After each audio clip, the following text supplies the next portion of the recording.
Namaskar. Ik heet u van harte welkom bij Hindustani Art TV. Namens het hele team van Hindustani Art TV wens ik u een gezond en voorspoedig 2020 toe. We beginnen het eerste programma van het nieuwe jaar, straks met hoogtepunten van onze programma's uit 2019. Verder ziet u het vervolg van het programma over Ayurveda, de geneeskunst uit het oude India.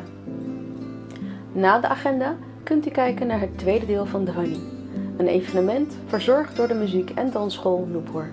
Ik wens u veel kijkplezier.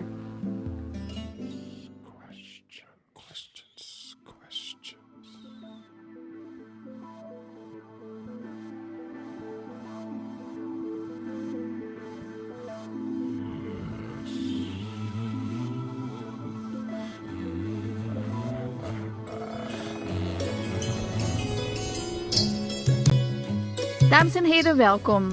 Ik sta voor CKC, Cultureel Centrum. Vandaag gaan we Shakuntala Madhurov Bharat voor de tweede keer uitvoeren. Ik ga jullie meenemen backstage en we gaan een aantal mensen spreken die de voorstelling hebben bijgewoond. Kom even mee.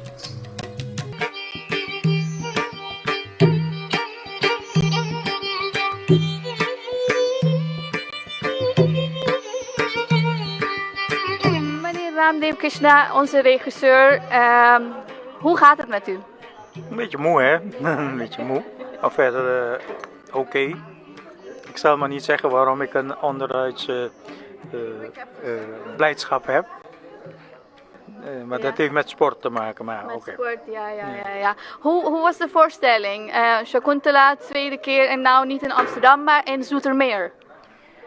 Kijk, als het publiek tevreden is, dan moet je als artiest ook tevreden zijn. Je hebt altijd kanttekeningen waarvan je zegt dat had beter gekund, dat had beter gekund. Maar we hebben twee grote handicaps. Onze spelers, een deel heeft de opleiding van ons genoten, Natakala. Ja. Ander deel hebben, dus ik noem dat altijd een tabula rasa. Ja. In de opvoedkunde heet dat, geloof ik, een onbeschreven blad. Ja. En dan moet je dat zien te handelen, dat het toch redelijk niveau haalt. En als kunstenaar, dat elke kunstenaar kan dat ook beamen, ben je nooit tevreden. Ja. Want het moment dat je tevreden bent, dan weet je dat er geen ontwikkeling meer is, mogelijk is. Dus al met al, het publiek is tevreden, ben ik tevreden. Wat wij zouden willen hebben, dat organisaties het nut zien van het organiseren van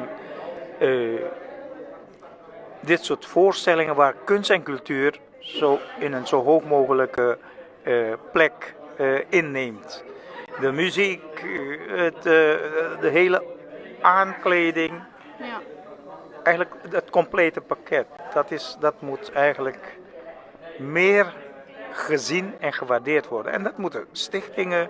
Ze heeft zoveel verschillende stichtingen in het land. Ja. Van Hindoestaanse, Surinamers en Indiërs en noem maar op. Maar anderen doen het dingen voor hun eigen toko. Laten dingen uit India halen, laten dingen uit Suriname halen. En, ik wil niet discriminerend overkomen. Maar ik vind vaak van India is een kunst in het land.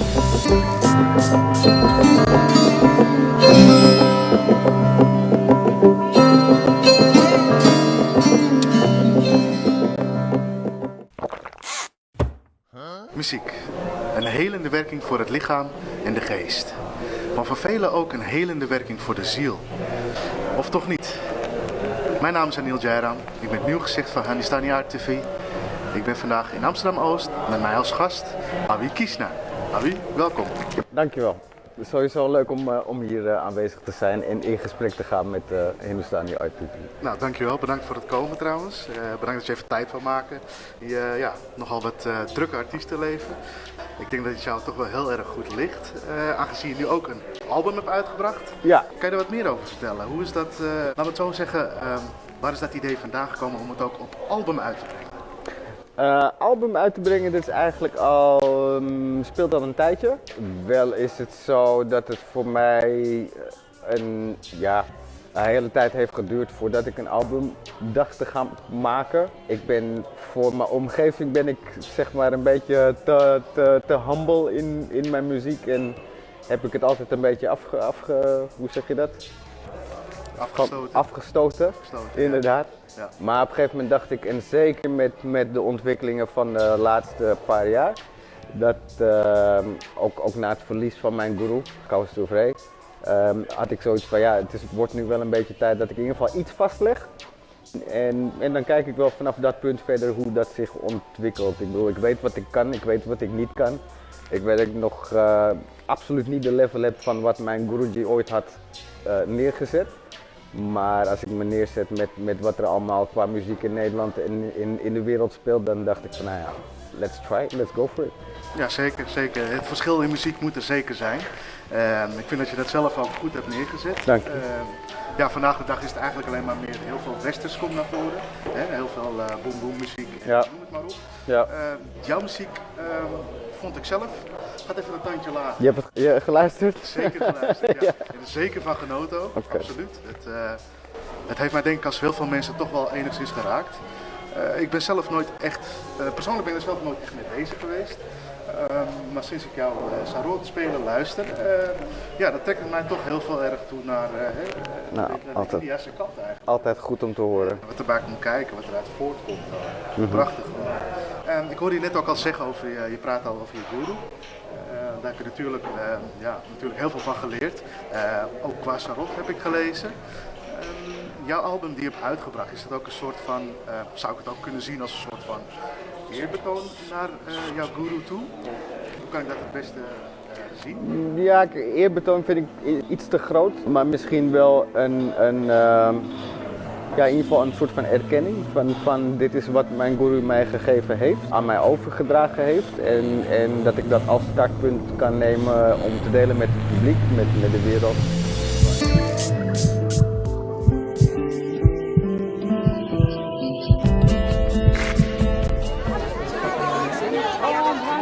Basisschool Sri Lakshmi, hier zijn we dan. Nou, voordat we naar buiten gaan hebben we nog snel de directeur te pakken kunnen krijgen. De heer Mathura van de Sri Lakshmi School. Meneer Mathura, wat is er nou zo mooi om vanavond hier bij elkaar te zijn? We willen Hindoe-feest, die Holi, met name in Amsterdam, intact houden. Dat ook niet verloren gaat. Het is onze cultuur.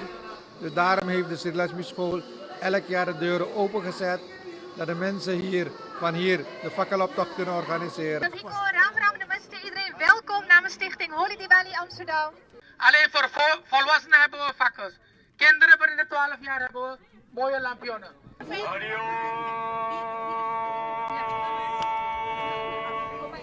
Lieve dames, jullie staan hier met een prachtig doek Holi Diwali Amsterdam. En vertel, wat voor gevoel heb je erbij? Jij hebt een heel mooi doek vast. Ja, het is natuurlijk onze feestdag. Dus het is natuurlijk mooi om met z'n allen hier te staan. Ja. Dus, Een beetje mascotten zijn jullie, of niet? Heb je het ook een beetje koud? Nee, het valt wel mee.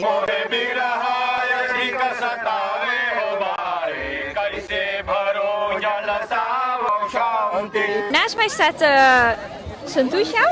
Santusha, jij bent van de organisatie? Ja, klopt. Ik ben voorzitter van de stichting. Wauw. En waarom zet jij je zo in voor deze stichting, voor al deze evenementen? Ja, nou ik doe het al 12 jaar. Dus mijn motivatie is toen eigenlijk een beetje aangewakkerd. Vanuit huis uit ben ik altijd opgevoed met Holi, Diwali, met Navratri, met al die speciale feestdagen. Dus mijn ouders hebben dat eigenlijk altijd wel met de opvoeding eigenlijk meegebracht. Dus ik wist altijd wel dat het belangrijke feestdagen waren. Maar goed, als klein meisje dan doe je het maar, want je krijgt het aangeleerd. En het is goed en het is voor iets goeds, dus doe het maar. Lieve kijkers, gisteravond hadden we natuurlijk Holika Dahan. Vandaag is het Holi. Allemaal alvast een Shubh Holi. Het feest is achter mij al losgebarsten. En laten we kijken wat vandaag in Amsterdam Zuidoost nog meer te beleven is. Wat gaat u vandaag allemaal doen? Wat ik allemaal vandaag ga doen? Nou, u ziet het, wij zijn van de organisatie, dus wij moeten erop zorgen dat alles goed verloopt. Toezien dat alles ordelijk verloopt. Langzamerhand begint het hier wel aardig druk te worden hoor, Hindustani Art TV. Mijn boodschap is, er zijn geen verschillen. Wij zijn allemaal, onze Hindoe-dharm leert ons dat ook. Wij zijn allemaal één grote familie. En wat ik heel mooi vind, je ziet ook gewoon ouders hun kinderen lekker loslaten van ga maar lekker spelen. En hier zie je dat de kinderen ook gewoon lekker helemaal losgaan. Waarom ook niet? Alles mag vandaag. Als ze nou vies worden of niet, mama vindt het allemaal goed. Nou, ik zie hier een van de lieve mama's. Shub Holi. Shub Holi, jullie ook. U ziet er prachtig uit. De kinderen zien er ook prachtig uit. Maar vandaag mag het, hè? Vandaag mag het zeker. Morgen mag het ook. Ja? Ik ben niet zo moeilijk met dat. Kinderen moeten vooral lekker genieten. En kleur is natuurlijk iets heel prachtigs. En om door zo'n manier met kleur te spelen is ook voor hun een hele mooie ervaring om van het leven ook te genieten. Shub Holi, vandaag is het Holme Krijnes Amsterdam. Wow! Holi is niet alleen voor de Hindoestanen, het is voor iedereen, ongeacht de etniciteit. Naast mij zie ik een mevrouw. Mevrouw, ik ga ervan uit dat u een niet-Hindoestaan bent, maar u bent vandaag wel op het Holifeest. Ja, dat klopt. Wat vindt u er zo leuk aan? Het samen zijn, de kleuren bij elkaar, de blijdschap van een ieder en een nieuw begin. En het is mooi, begint samen met de lente. Helemaal, ik moet u wel complimenteren, u ziet er hartstikke roze uit. Dankjewel, dankjewel. India, Hindoestaan, Bharat. Het land met de oudste beschaving van de mensheid, van vele wijsheden en kennis. Het land met tegenstellingen, met verschillende klimaten, van de Veda's, de Mahabharata, de Ramayana en nog vele diepzinnige geschriften. Het land dat nooit heeft getracht een ander te veroveren, maar slechts kennis en liefde verspreidde, totdat vele op rijkdom beluste barbaren het prachtige subcontinent binnenvielen, waardoor de vredelievende inwoners langzaam maar zeker hun identiteit dreigden te verliezen. Maar wat de veroveraars en barbaren ook deden, vele wreedheden pleegden, meer dan 80 miljoen mensen vermoorden, 30.000 tempels vernietigden en het rijkste land ter wereld veranderden in een arm en berooid land. Toch slaagden deze aasgieren er niet in om de oude kennis helemaal te doen verdwijnen. Immers, ondanks alle invallen, bleef meer dan 80% van de bevolking hindoeïstisch. Het is een fascinerend land dat nog altijd mensen uit alle windstreken aantrekt. Steeds vraagt men zich af hoe het deze beschaving is gelukt als enige van de oude wereld te overleven. In het najaar van 2018 bezochten wij 2 noordelijker gelegen steden, waarvan één bekend staat als een van de heilige steden. Haridwar, de drempel naar God.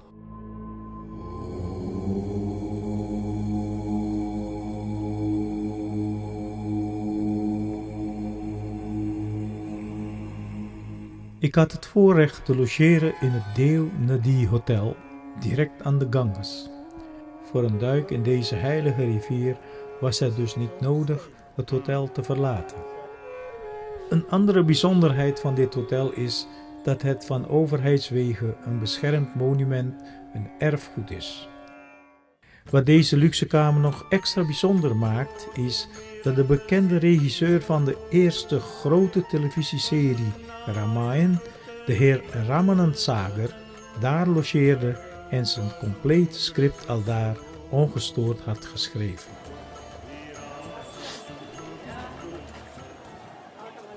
De tocht die ik maakte naar de beroemde Mansa Devi tempel was enerverend en interessant. Mansa Devi का मनसा देवी है 100 rupees का ticket है मनसा देवी का ये लाने ticket मिलेगा 2 चाहिए पता नहीं साठी किधर है 100 रुपए का टिकट है एक आदमी टिकट दे दो सबको लाइन में नहीं लगना टिकट लेके उधर को जाना है. Interessant om te zien hoe met name devotionele mensen kosten nog moeite besparen op zoek naar geluk.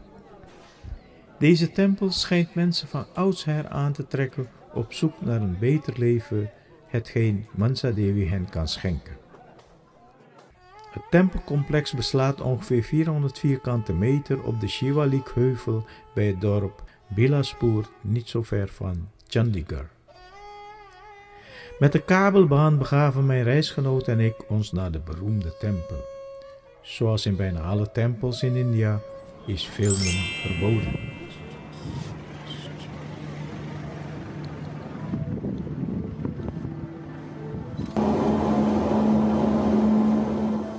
Niet ver daar vandaan bevindt zich ook de Chandi Devi-tempel. Ook daarheen gingen wij met de kabelbaan, maar terug besloten wij de heuvel te voet af te gaan.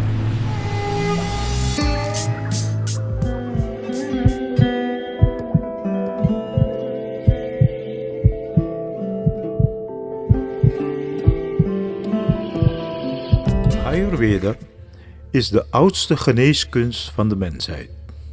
Hindustani Art TV werd uitgenodigd om in de Premdani Ayurveda kliniek in Olst enkele vooraanstaande geleerden en artsen te ontmoeten en te spreken. De groep was naar Nederland gekomen om deel te nemen aan het 3e internationale Ayurveda-congres in Den Haag. Wij hadden een gesprek met 2 exponenten van deze geneeskunst uit het oude India. Earlier mentioned that treatment of Ayurveda is not focused on the physically. It treats both the things, physical as well mental. So if you think that ancient Indian culture, specifically they focus about the daily pursuits, especially diet, type of diet. So if you see that from childhood to old age, so the compositions of the medicines or the treatment or the nutrients, that they are very effective. According to the composition or the prescription as far as the diet is concerned, prescribed in Ayurveda, if you take it properly, definitely that will be very useful to prevent any kind of diseases as far as the health is concerned. Because if you think in the definition of the health is not merely absolute disease. It should be a physical, mental and social well-being, that is called as a health.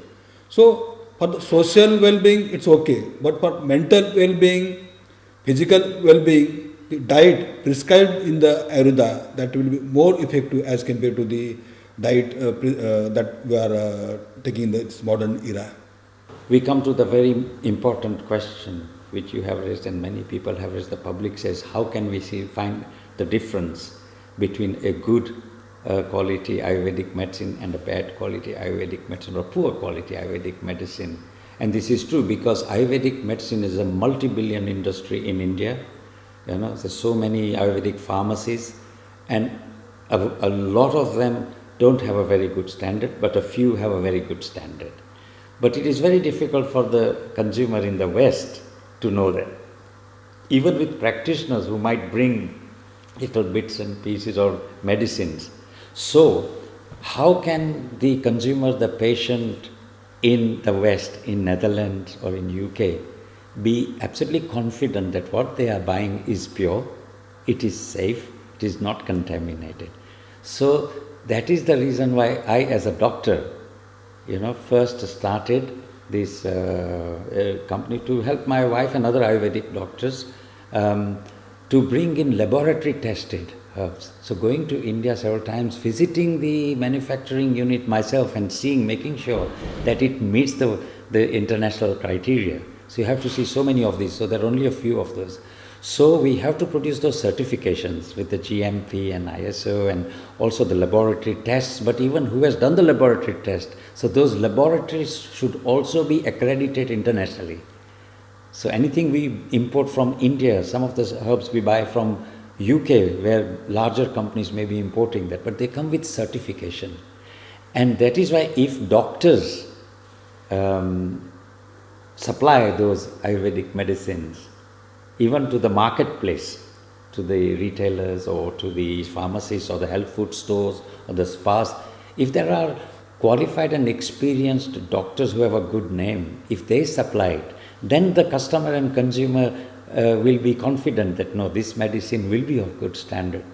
Like for example, Dr. Premdani from his clinic, he makes those range which is useful for treating the patients for their conditions. It's the same way we do the same in UK, our Ayurvedic clinic and Panchkamagiri, Dr. Jani's clinic there in Brighton and Hove.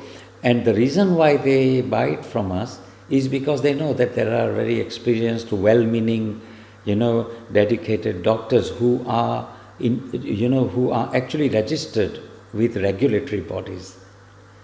So the medicines must be bought from regulatory bodies. Pharmacies who will sell them will also be regulated, so that if they are sold in pharmacies, they will be good quality. If you buy them from groceries or other independent suppliers, you cannot be certain of the quality of the products. There are two systems are working there. One will lay down the qualification, and other system that they will give registration to practice the Ayurvedic medicines. As far as the qualification is concerned, University Grand Commissions, they prescribe the various qualifications. For Ayurveda, as bachelor course, that is BAMS, Bachelor of Ayurvedic Medicines. And again, there is a PG also, MD in different disciplines. So, there are the universities that they are established in the India where these courses are conducted. And if after completion of the course, that respective statutory university, they will award the qualification to this student. But as Ayurveda being a professional course in India, there is a need to register with the respective council. So what do I council? Council is an authority established by the government of India to regularize the practice of Ayurvedic medical practitioner in the state or in the country. So after completion of the bachelor qualification, that is BAMS and 1 year intensives, they have to register with the respective state council or the central council. After that only they are eligible to prescribe the medicine of the Ayurveda. As far as the qualified means, just they must have degree from the university. They must have degree from the university. The barcode is theirs. That if you just check the barcodes, that name of that university and qualification out of the university, that will be visible. Or there is systems, because on the qualification that there is mentioned that XYZ graduate is from the so and so institute and from the so and so university. There is systems that if any Indian student graduate want to go outside for job or practice, the embassy or that institute where that the document are forwarded to the university for verifications. Then we come to the cost of the Ayurvedic medicines. When they are manufactured in India, you might find the cost is very small, but it is the added value chain, the customs, the transports, the insurances and the storage and then the other overheads here, because labor is more expensive in the West. It becomes almost 3 to 4 times the cost, or sometimes 5 times the cost of the product. And so we are all Ayurvedic doctors, and everybody is very aware of this. One of the reasons why they are expensive is because of the volume.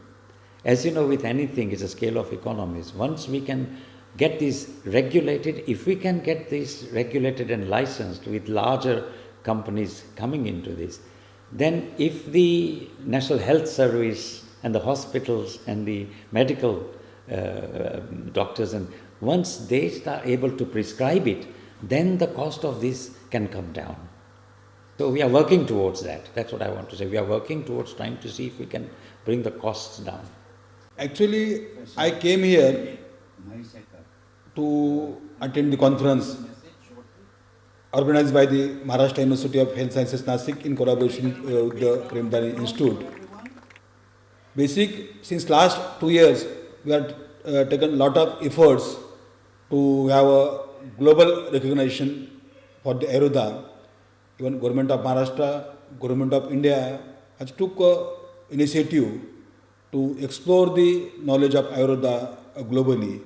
And whatever feedback from the society, I visited many places here. I saw the cultures, social well-being or other things.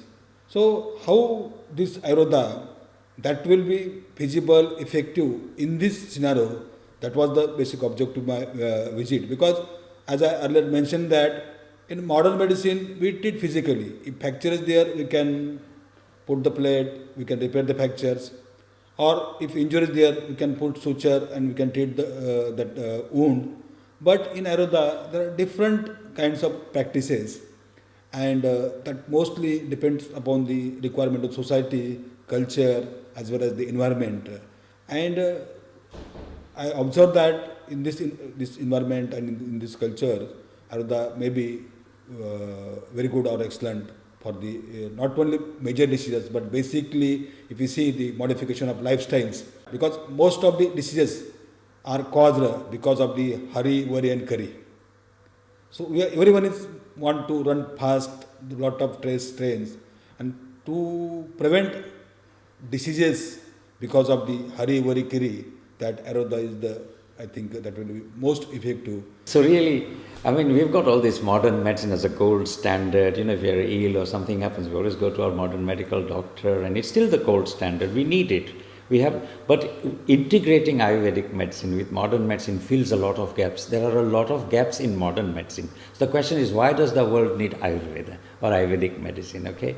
So over the years, we know even the Western medical, the seniors in Western medicine, the policymakers, the doctors, they all know that we don't have good treatment for all diseases. There are lots of gaps for chronic diseases. Like, we don't cure anything in modern medicine, we only control it. Like diabetes, hypertension, arthritis, pain, so many things, colitis, we only control it.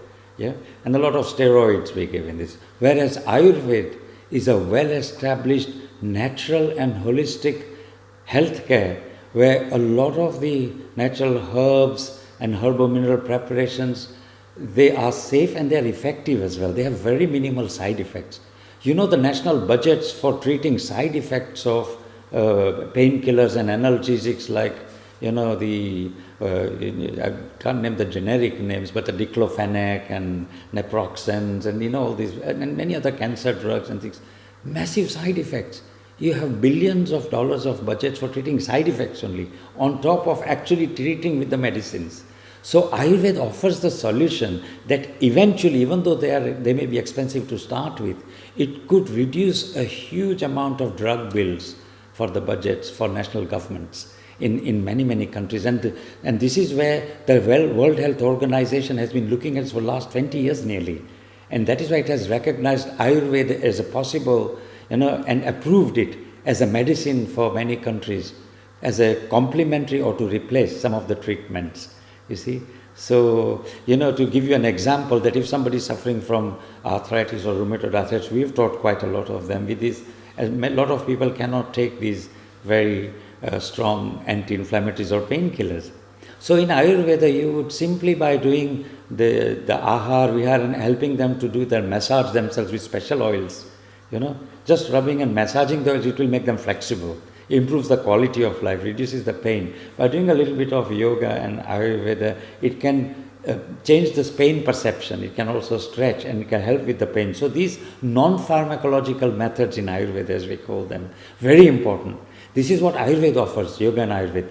But also if you look at the Ayurvedic medicines, complex medicines, they can treat this, like for example, Yogaraj Google is a very well-established Ayurvedic medicine. When we have treated a number of patients of rheumatoid arthritis with this.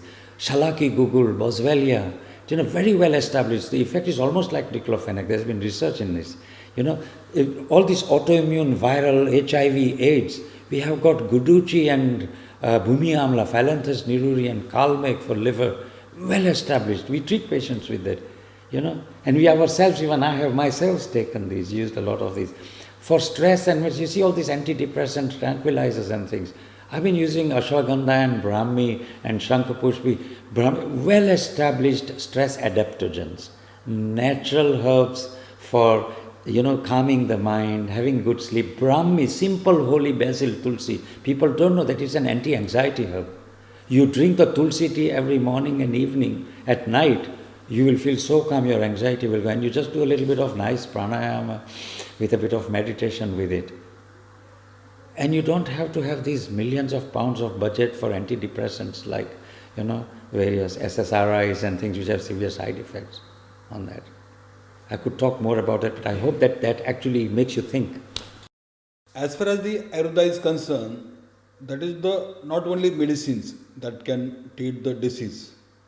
Medicines is one part. In addition to the medicines, that yoga are different practices of the different types of the yoga, that they are there that can modify the functioning of the brain. So mostly in Ayurveda, in addition to the medicines, they will prescribe the different kinds of the yoga, and that will be very, very effective. But now scientifically many people, by doing research, they proved that yoga is of therapeutic use also.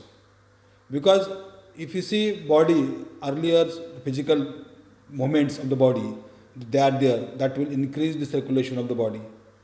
And if circulation of body is increased, definitely that will modify the function of the body. Because as I mentioned, that body and mind is not separated. If mind affected, naturally body will affect. And if body affected, if you have injury, it means the body is affected. Definitely mind will get affected. If mind is affected, if you are not normal, if you are thinking some rigorously or in a different way, that thinking, that will affect the body. So as far as the meditation is concerned, as far as the different types of yoga is concerned, all these things that are very, very useful to monitor, to control all these parameters. So see, diabetes, type 2 diabetes is a big thing, and we have got Dr. Premji here with our team, and we've done it. It is easily reversible. Even modern medicine now is saying, National Health Services are saying this is reversible. So what are they doing now? Bringing in exercise plans to get people moving. The most important thing for treating, reversing type 2 diabetes or preventing it is exercise. So we have said already, ahar, vihar and aushadh, your diet, basically your diet, eat a high protein, high fiber, low carbohydrate diet. And all the 6 tastes according to Ayurveda, you eat the spices like ginger, black pepper, haldi, hing, asafoetida, rye, methi, all these are all hypoglycemics. They will metabolize the sugar. So simple things like the karela, karanchia, methi, jambu, gudmar, majmer. So I've actually made a preparation for myself as I was going up. And I've got personal experience of this, And a lot of people, and they are well established, not just by doctors like us, but even with the Ayush ministry, they have done research on this. So these simple things we could really, it is now last 2-3 years, our colleague Dr. Prem here has been doing the studies here in something like 1800 patients. They have reversed type 2 diabetes even with people who are taking insulin and metformin. So the first thing we have to teach our people and the people is to lose the sedentary habit. We sit in front of the telly, we sit too much. We have to get up, get going, move, keep moving, be active, mobile. Even if you don't have to go to the gym. That is why yoga comes in. You do 10 Surya Namaskars, it is like running around a football pitch. Did you know that? You get the fast heart rate, cardiovascular.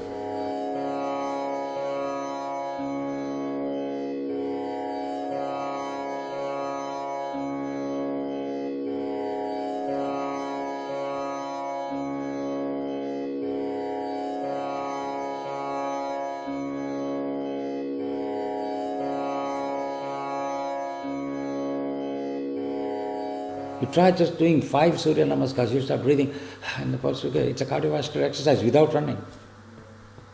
So we have got very powerful systems. All I have to say finally is that these ancient Ayurvedic rishis and doctors, they were not fools. They were very wise men with years and years of study. Going back 5,000 years, there was a much more advanced civilization before us. As the Vedas tell us, all the sciences and astronomy and medicine, astrology, the Nalanda University and the Takshashila, students from all over the world used to come and study medicine and sciences and archery. What does that tell us? I won't give you the answer, just you think for yourself, And so it is there. And so now we are reviving now, and thanks to our present Prime Minister Narendra Modi Sahib, who has actually really taken this as a drive, because we've been saying for 20 years that this is our heritage and it will help the world. So World Health Organization has also recognized. So thank you so much for us. And I hope all that will really stimulate you and inspire you to adopt Ayurveda and Ayurvedic medicine in your lives. Om Shri Dhanvantri Namaha. Om Shri Dhanvantri Namaha. Om Shri.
Op 17 november 2019 vierde de muziek- en dansschool Nupur School of Performing Arts haar eerste lustrum in de theaterzaal van CAF in Almere.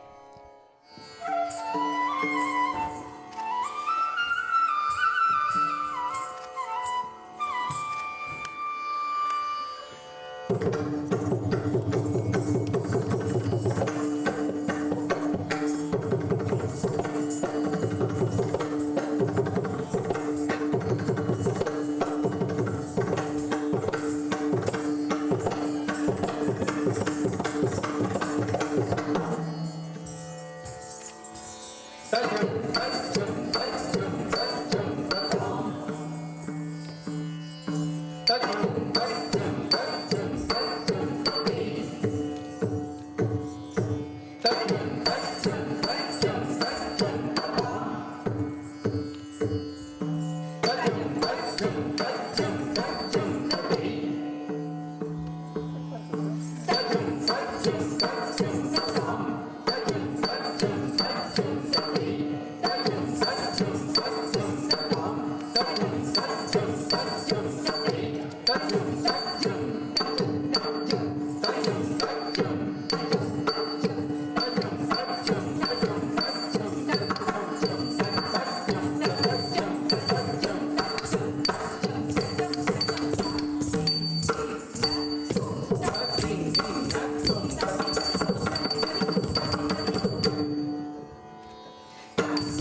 The legend of Narasimha and Prahlada goes like this. The demon king Hiranyakashipu undertook austere penance for many years, praying to Lord Brahma. When Hiranyakashipu asked for immortality, which Brahma refused, saying, "No god can grant immortality," instead encouraged him to think of another boon. Hiranyakashipu came up with a conditional boon in which he asked, "Grant me that neither man nor an animal can kill me. I cannot be killed by any weapon. I cannot be killed inside or outside a residence, nor during day or night." Brahma granted him this wish, after which Hiranyakashipu couldn't control his pride and ego. Thereafter, Hiranyakashipu tortured all the human beings and forced all of them to praise him, including his own son Prahlada. But Prahlada believed in Lord Vishnu. Hiranyakashipu couldn't accept that his own son Prahlada believes in Lord Vishnu and not him. It is believed that the son Prahlada advised his dad the pure truth of God, that goodness is present in every atom, in every being, in you and me, and in each and every living and non-living thing around us, even in every wall around the palace. Out of spite to prove Prahlada wrong, Hiranyakashipu broke all the walls in the palace. It is believed that Lord Vishnu took the avatar of half man, half lion, appearing out from the broken wall. Narasimha avatar fought the most fierce fight till the twilight hours of the day and dragged Hiranyakashipu to the courtyard. Shrimad Payonidhi Niketana Chakrapane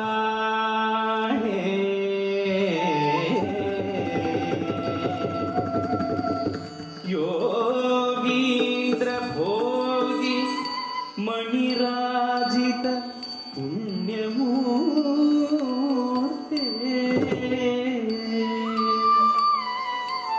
Yogi Shashashwata Sharanya Bhavapoda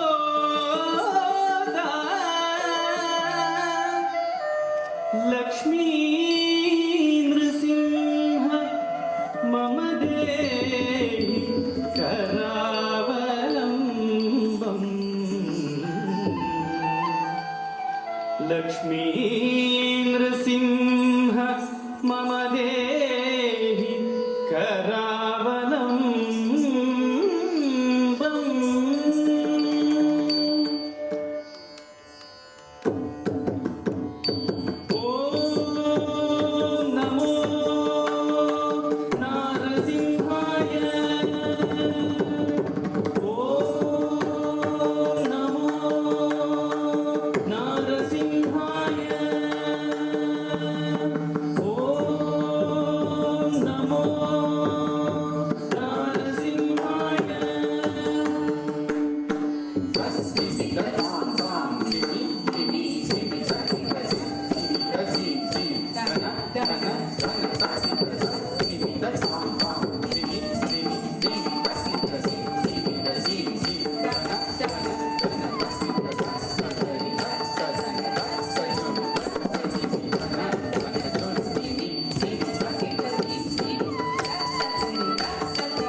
This type of relationship is called Shringara Bhakti, meaning devotion through love.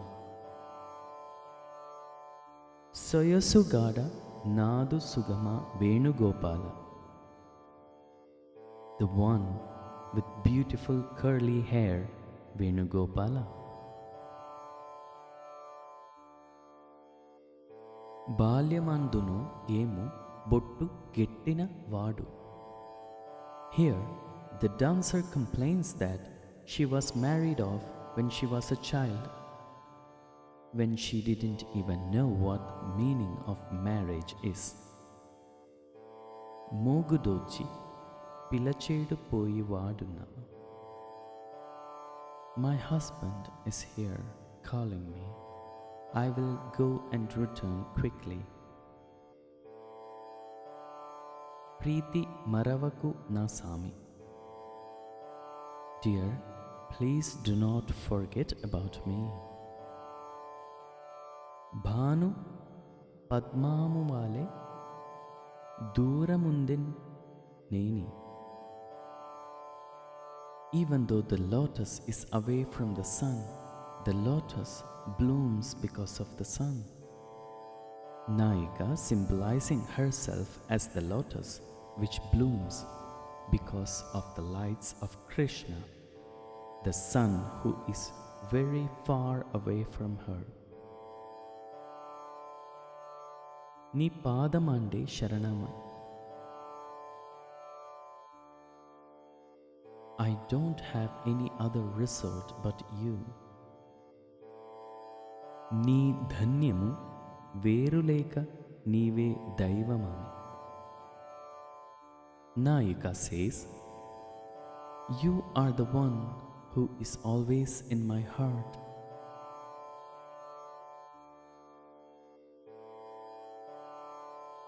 Even while engaging in her daily chores in her husband's house, she keeps the devotion for Krishna. She imagines and dreams about him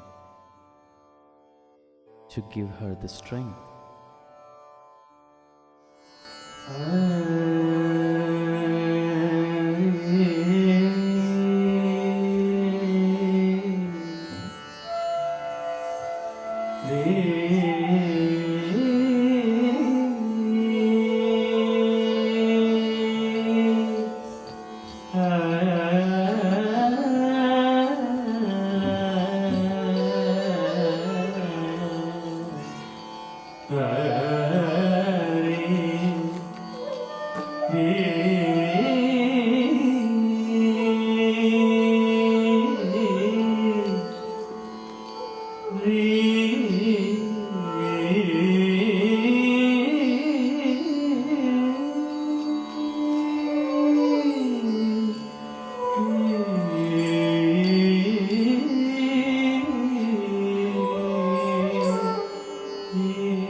Soga suga na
U heeft gekeken naar ons nieuwjaarsprogramma. Deze uitzending wordt regelmatig herhaald op dit kanaal en is vanaf morgen ook te zien op ons YouTube-kanaal, Facebook en Instagram. Ik wens u een fijne voortzetting van de avond en voor straks welterusten. Namaste.